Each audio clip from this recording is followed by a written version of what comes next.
Dollar सस्ता हो रहा है, आलमी मार्केट में तेल की कीमत भी कम हो रही है, लेकिन अवाम को इसका रिलीफ कब मिलेगा? कहा जा रहा है पेट्रोल की कीमत में तो कुछ कमी मुतवक्के है, लेकिन अगर हम बिजली की कीमत की बात करें तो अभी फ्यूल एडजस्टमेंट की मद में ही 10 रुपये इजाफा होने जा रहा है।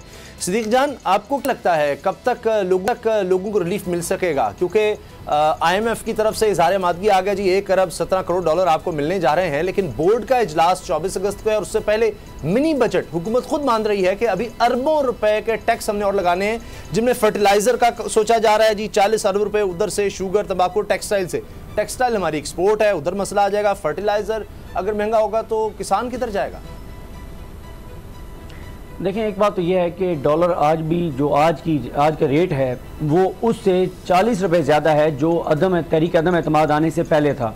यानी तहरीक अदम एतमाद आने के बाद आप देखें कि हमारा डॉलर कहाँ से कहाँ चला गया। दूसरी बात आपने जो कही, डॉलर ज़ाहिर है डॉलर की कीमत में कमी हो रही है, रुपया तगड़ा हो रहा है। ये पाकिस्तानियों के लिए, हर पाकिस्तानी के लिए खुशाइंद खबर है। अल्लाह ताला पाकिस्तान के रुपये को और तगड़ा बनाए, इतना तगड़ा बनाए कि ज़ाहिर है पाकिस्तान, जो भी पाकिस्तानी है जिसका जीना मरना है इस मुल्क के साथ है, जिसने इस मुल्क में रहना है, ज़ाहिर है उसको तो खुशी होगी।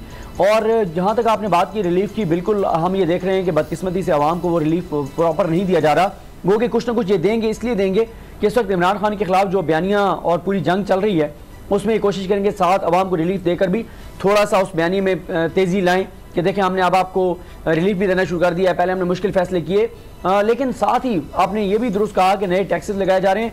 और आप ये देखें काबीना, जिस पर हमने कल बात की थी, 62 हो गए हैं वज़रा की तादाद, और जिनमें से 14-15 की तो जो है वो अभी डिसाइडेड ही नहीं है कि उनके पास महकमे कौन से होंगे। तो ये हुकूमत जो है इसका पहला जो फोकस है वो अपने इक़्तिदार पर है, दूसरा फोकस अपनी करप्शन लूट मार पर है, तीसरा फोकस अपने केसेस बंद करवाने पर और आइंदा के लिए जो करप्शन लूट मार होगी उसको प्रोटेक्शन देने पर है, और फिर चौथा जो है वो इमरान खान के खिलाफ बयानियाँ हैं, इमरान खान को सियासत से बाहर करवाना है, नवाज शरीफ साहब को वापस लाने के लिए माहौल बनाना है, और आखिर में जो है वो पार्ट टाइम कोई आवाम का भी थोड़ा सा सोच लेते हैं। लेकिन मसला एक और है हमारे यहाँ मसला यह है कि पेट्रोल की कीमत जब बढ़ती है हर चीज़ की कीमतें बढ़ जाती हैं। जब पेट्रोल सस्ता होता है तो वो कीमतें नीचे नहीं आती। बदकिस्मती से हमारा जो निज़ाम है उसमें ऐसी खराबियाँ हैं, खामियाँ हैं कि हमारी जो ब्यूरोक्रेसी है, हमारी जो सरकारी मशीनरी है, उसका इतना जो है वो नहीं है, आप समझ लें कि वो इतनी इफेक्टिव नहीं है, या वो इतनी करप्ट हो गई है कि वो फिर कीमतें कम नहीं करवाते, जिसका आम लोगों को रिलीफ नहीं मिलता, फायदा नहीं पहुंचता। बिल्कुल सही। सब्सक्राइब करें और बेल दबाएं ताकि कोई खबर रह न जाए।